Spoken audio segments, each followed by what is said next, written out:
Have we listened to God and learned from Him? We should take some time to think if we've actually done this in our lives.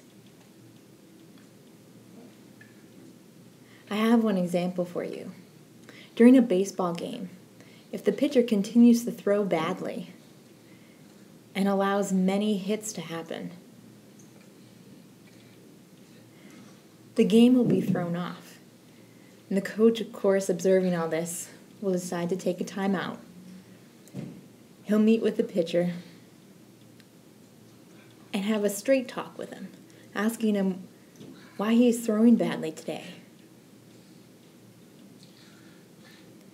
Then the coach might decide that it's time for him to sit on the bench for a while and to allow a new pitcher to replace him. And wow, that straight talk, that truth can be painful. It can make us not feel so great. But it's direct and honest. And it's good for us because it helps us to look at ourselves, think about where we need to improve and what we need to do. In today's gospel, Jesus tells the crowds, the Jewish people that are there, I am the bread from heaven. And they murmured and questioned his words among themselves. Can he really be the bread from heaven? Who is this Jesus? To Jesus, it didn't matter what the crowd said about him. He still would be straight with them and give them the truth that he was the bread come down from heaven. There was no mystery in the words he spoke. He was blunt and honest. Because he is the bread of life. We follow him because he's shown us how to live with compassion, to support one another, and to forgive one another. Those three things from the letter of St. Paul to the Ephesians.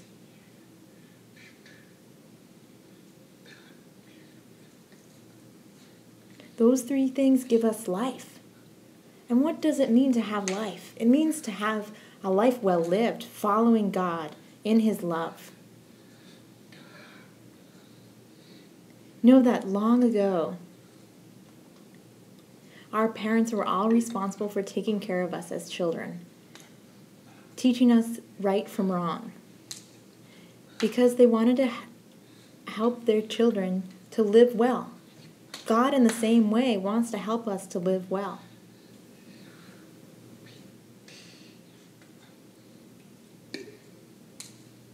And we need to keep the faith. We need to stay connected with Christ, because Christ shows us the way.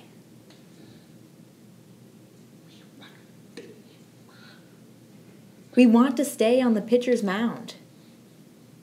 We want to be firmly planted there so that we can play the game well, don't we? We want to do that. We need to keep the faith, to continue, to persevere. And we can stay on that pitcher's mound. And in letting go of our faith, that's when we start to pitch badly. And it's time to take a seat on the bench and think about what we've done wrong and how we can improve. There's nothing wrong in accepting the truth. The truth will always help us.